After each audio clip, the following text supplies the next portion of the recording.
Page, Sarah Spain, Clinton Yates, Frank Isola. Today, what part of last night's violence was part of the game? What part does the league need to be worried about? And what part Cousins and Durant really want no part of in their little skirmish? Let's go around the horn. He doesn't want to dance with Boogie. That's not going to happen. It's Around the Horn, the show of competitive banter. Here's Tony Reale. Ryan Shazier has some movement in his lower extremities. He remains in the hospital. Watching him on the ground was disturbing. Juju Smith-Schuster's block on Vontaze Burfict standing over him. Antonio Brown calling it karma after the game. Burfict's head injury had him in concussion protocol. And then the hit on Antonio Brown. League suspended Smith-Schuster and George Oloka today. Ben Roethlisberger says last night was normal AFC North football. Frank, how do you define it? Well, you know what? I think it's football. Ryan Shazier's hit was legal. There was nothing wrong with that tackle. Textbook tackle, and he's the one that gets hurt. And then everyone stops for a moment. Let's take a moment now, and everyone get on a knee. And then within a couple of minutes, a helmet to the jaw of Vontaze Burfict. We're standing over him as he's basically knocked out. And then we're trying to dislodge Antonio Brown's his head from his shoulder pads. The problem with the NFL is you have to start ejecting players when this happens, not just suspensions. You got to get the Players Association on board, the NFL players, and the league office, or else it's not going to stop. Juju Smith-Schuster, you believe that was a suspendable hit?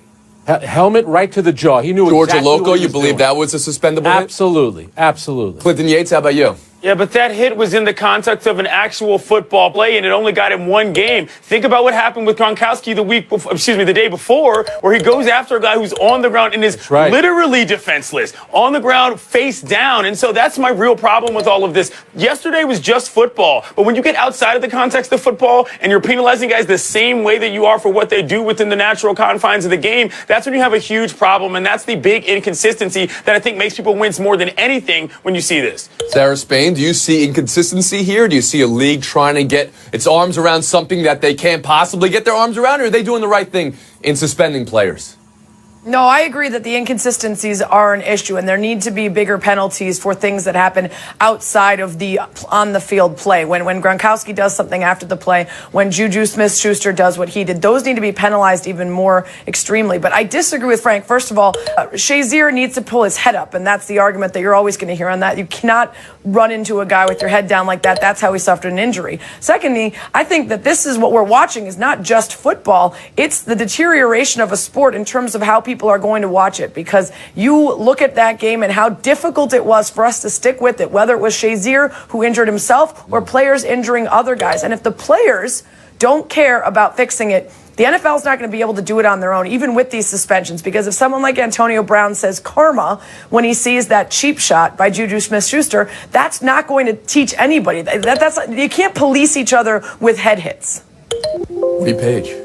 Sarah, you started down a path I want to continue on, and that's regard to the Players Association. They need to bring, during the offseason, a number of their leaders and captains on the teams and have a conference in regard to the players protecting each other. It's their livelihood. And as Andre Ware said in an email earlier today, that every time you go out in the field, you're fearful of what might happen that we saw in the game last night. So I think it's not only the work of the NFL that needs to be done here, but the players themselves need to actually get together and say, this is how we protect ourselves. In regard to how you punish players, to make it more consistent, the league before this year said that referees and officials have the right to eject someone. Well, why not involve the replay officials that are in New York? They can see on TV what's going on a lot better than the officials can in real time. And they're the ones that can make that decision, just like they do on overturning or challenges that happen in the game, Tony. Frank Isola. Yeah, Clinton is right, though. The penalties have to be different. What Gronkowski did, completely out of line. That, to me, should be a 2-game suspension. What are you trying to accomplish by doing that? You're trying to hurt the guy. He's already on the ground. Same thing with the fight in the Denver-Oakland game. That should be multiple-game suspension. The union has to get on board, and the players have to get on board, because all everybody does is talk about player health care, but nobody seems to really want to do anything about it. Clinton Yates. I just wanted to be clear. As much as one guy yelling karma was kind of a thing you didn't want to look at, there were plenty of players praying after the game and grown men crying on the sideline, right, which I think hit harder than on almost anything else from a viewer standpoint at home. That was one of the things I was thinking about while watching it. And you said this, Sarah. How does a viewer watch the game? How do the players play the game? I mean, I think we could all agree that wasn't the football game the Steelers were expecting to play for the entire second half when they know one of their teammates is motionless in a hospital. I mean, it's one of the tough things. I don't know how you get to the bottom of this, a game that's played 1,000,000 miles an hour. But the league... But you see Juju Smith-Schuster doing that in the same game as he watched his teammate go down like that. And that tells you that it's something ingrained. And how hard is it going to be to change that aggression within the game if you're doing that? Well, maybe it's with ejections, as Frank and Clinton alluded to. Helmet, we've seen it in the NBA. The NBA is ejecting players at a rate that they haven't in years this season. We saw a few more last night. Let's talk about that. Durant and Boogie. Did this look like two guys that wanted to get into a ruckus with each other? I don't know. I'm not sure if any NBA fight has two guys that want to get into a ruckus. Focusing on Durant, he's been ejected 3 times in his last 18 games. He had 2 in his first 810 games in the league. He's 3rd in the league in technical foul. Clinton Yates, I read your piece in The Undefeated this week on Durant. It was a great read. What are we seeing with Durant right now?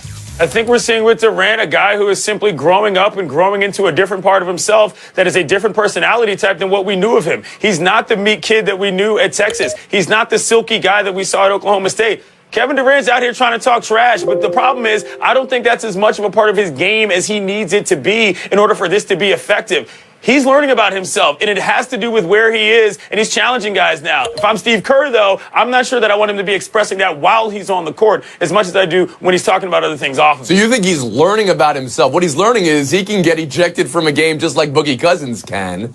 And whether that's a good part of his game right now can be debated from the Warriors' perspective. Sarah Spain, what are you seeing with Kevin Durant?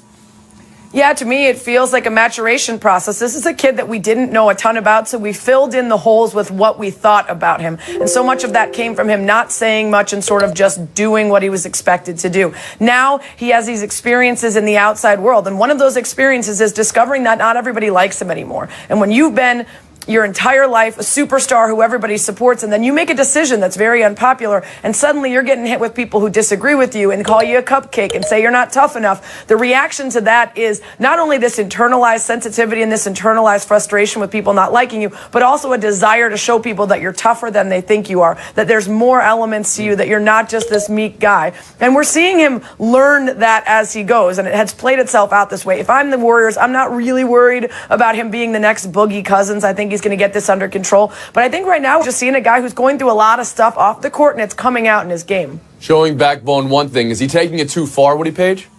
Sure he is. I mean, really? Does he want to grow into and learn how to be like Boogie Cousins? No. Boogie Cousins has been doing this since he was in college. He's never going to mature beyond what he is. But Kevin Durant was a likable player. He did the commercials. People enjoyed watching him play. I don't know that being tough has to be part of everybody's game in the NBA. Michael Jordan seemed to go through his career without having to get ejected on a regular basis. This is disturbing. Steve Kerr said, I need to talk about this. He should have talked about it. This is somewhat of a Groundhog Day. These are the same statements that Kevin Durant made a couple of days ago about I need to show more poise, I need to stay in the game. So I don't like this aspect of what his development program is being, Clinton. And Frank, what are you seeing with Durant? The 3 ejections in his last 18 games. Is that more the league trying to clinch down on player activity and fisticuffs, or is it more about Durant? Well, I think it's a lot about Durant. I think it's a lot about the Warriors. He's the best player on the best team in the league. The perception is that they get every call. The problem is that they want every call because all they do is complain. They lead the league in player ejections. They lead the league in technical fouls. And for Kevin Durant to sit there and say, well, you know what? I'm getting ejected late in the games. It's not that big of a deal. He's very cavalier about it, pun intended, because a couple of years ago, it was flagrant fouls that got Draymond Green kicked out of a finals game and cost them an NBA championship. And Steve Kerr told them, watch yourselves. So where is Steve Kerr in all this right now, Frank? He said after the game, we need to, we have to show more composure. They have the most technical fouls in the league. Come on, they're getting a lot of calls. Look at the ejections. Durant a few times, Sean Livingston, Steph Curry throwing his mouthpiece. They're crossing the line. Clinton, you have the last word?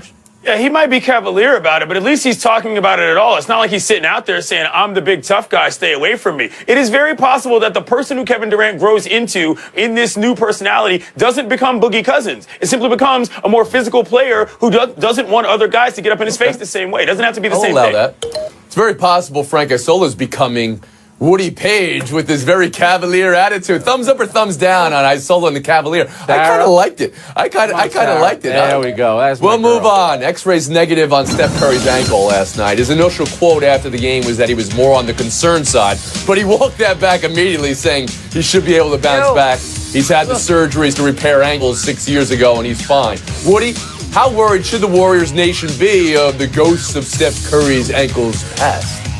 Well, we're in early December. I doubt that the Warriors are worried like they'd be if we were in April or even March, because he has had ankle problems, as you pointed out. I think he's got bad ankles. He grew up with bad ankles. He's had surgery on them. A couple of years ago, he had more ankle problems. I think it's just something he has to live with. The Warriors and people who watch him have to live with. I don't think there's major concern out there because, yes, he'll be back in a couple of weeks after the ankle sprain, and they were without Durant last year, and they continued to play extremely well, even better when he wasn't there. Sarah Spain? Yeah, I'm not super concerned, especially because, as Woody mentioned, they have plenty of time to let him rest a little bit and make sure he's 100%. In fact, the number of times that they've made it to the finals in a row, the number of games he's played in every single season, maybe it ends up benefiting them that he has this forced rest period. That is assuming that he's not terribly injured and it's not more serious than we think it is. See why? If I'm the Golden State Warriors, though, I'm going to at least act like I'm super concerned because this is a big deal, stating the previous history we've seen. I don't think it's a big deal from regular fans, but if Golden State is a little too cavalier about it, Frank, I think that could be a problem. Okay, we'll allow that one too. He's missed a total of 16 games the previous 5 seasons. Here's the big thing. He goes home to Charlotte tomorrow, his hometown, probably not going to play. The big thing is the league wants to know, will he be ready December 25th against the Cavs? That's when they're hoping. He won't be playing tomorrow in Charlotte. Already been ruled out of that game. Or playing golf in Charlotte. Or he could just, take a month or two off and come back in February. This is what NBA players You're being do. very Celtic in your We're going to story. take about 2 minutes off. Come back for Buy or Sell. Stick around. Quote game. First to tell me who gets a point. We can't have too many good QBs on this team. Ben Ohio McAdoo. State with Eli Manning. Hugh Jackson, you all were wrong. He's talking about the Browns maybe drafting a quarterback with their first pick. Woody, buy or sell that? Well, of course they should be picking a quarterback number 1 or number 2 overall. Last year, of the 37 quarterbacks that played in 5 games, 17 of them were picked in the top 10. In the past 18 years, the Browns have had 28 starting quarterbacks, and none of them have ever been a top 1 or 2 or 3. Sarah Spain. I'm pretty sure he just said last year 17 quarterbacks were taken in the top 10. It was a muddy road there Not along the way to that answer. Yes, I agree. All right, let's start with the obvious. Deshaun Kaiser does not need to be protected by anyone. He leads the league in interceptions. He has the lowest rating. He's 0-11. They clearly need to find the guy for the future. And if by some chance he happens to develop next year like Goff has, they can keep him and they can use the other quarterback they draft as some sort of trade bait. The point is they need to get it right. And right now, Kaiser is not the guy. See why? In theory, Hugh Jackson is correct. You cannot have enough good quarterbacks on the team as there are not enough good quarterbacks to go around the entirety of the NFL. One problem, there are 0 good quarterbacks on the team right now if you're considering Deshaun Kaiser part of that group. Frank Isola. You didn't want to take Carson Wentz. You didn't take Deshaun Watson. Strike 1, strike 2. If you believe a franchise quarterback is in this draft and you're going to have the number 1 pick, take the quarterback. End of story. Buy or sell 2 Heisman finalists. Baker Mayfield, Bryce Love, last year's winner Lamar Jackson. Sarah, what are you buying? What are you selling from that list?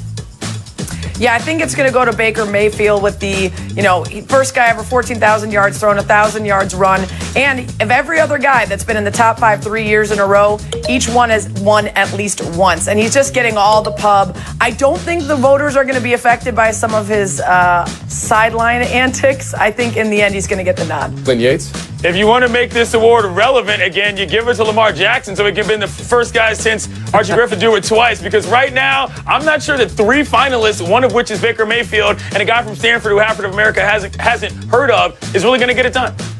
Isola? But come on, Clint, you know how it works. Baker Mayfield is in the Final Four. Oklahoma's playing in a semifinal game. He hasn't won yet. He has a big road win at Ohio State. And Lamar Jackson, maybe blame the media. It felt like he hasn't even played all season. It's like he took a gap year. It's the first time I've heard about him. I'm all for blaming the media. It's almost like somebody with a FaceTime that they've won in the last 3 months could have used it, Frank. You people.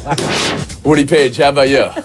Yeah, I'll blame the media, including myself. It should be Lamar Jackson, but it's going to be Baker Mayfield based on results of the team during the course of the season. But I'll guarantee you this, even though he's going to win, Lamar Jackson is going to be the best NFL player of the bunch.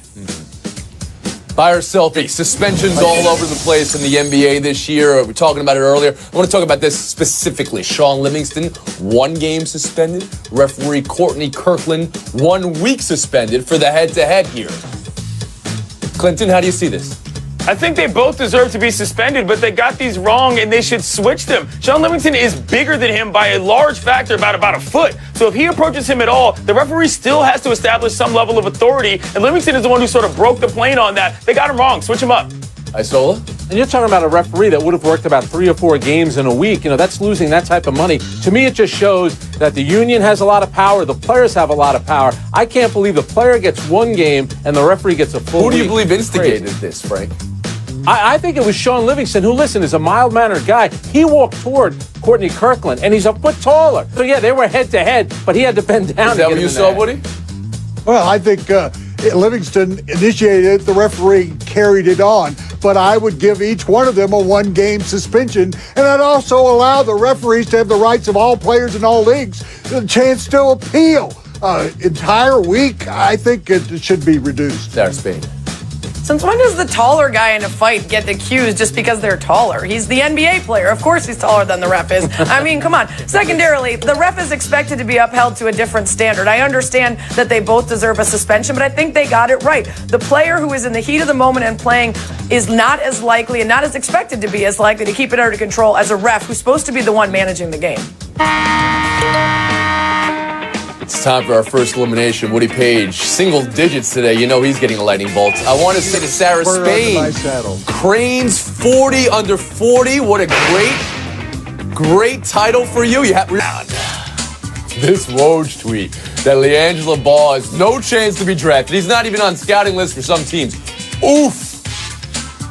Clinton Yates, what do you make of the decision to leave UCLA? I think UCLA is doing way too much, trying to show they're tough on crime. They're not letting the kid practice. They're not letting the kid travel with the team. There's no point for him being there if he can't at least play basketball. Never mind the fact that it's probably ridiculous that he thinks he's going to go to the NBA draft. Well, that's the thing, Clinton. It's one thing to transfer and play for another school. He's not ready for the NBA draft. And Bill Plaschke wrote a good column pointing out that now that LiAngelo is gone, they won't bring LaMelo in, so they're basically divorced now from the Ball family. So maybe UCLA is the big winner. That was Plaschke saying UCLA is the big winner. I'll give you the point, Frank. It's on loan to Bill Plaschke. We'll move on. Jim Harbaugh versus Mark D'Antonio. Who you got? Harbaugh saw D'Antonio's comments on continuing to focus on how he, Michigan State, can beat Michigan and tweeted, Harbaugh did, "Congrats on turning around a 3-9 team plagued with off-field issues." Frank, who wins in this? Coach Harbaugh, who I like, I dressed as him on Halloween a couple of years ago. He's wrong here. That's a cheap shot, number one, and he needs to focus on beating Ohio State, something he's yet to do as a coach of Michigan, because we know that's all they care about in Ann Arbor. It's a cheap shot, but he got completely dunked on by D'Antonio because he's beaten him more times on the football field, and he beat him in his own game in Twitter. This is a huge win for Sparty on this level. Harbaugh, what are you doing? You got to have a W before you can come after the guy you're trying to beat. I think that's the only question. Who won their game this year? Michigan State did.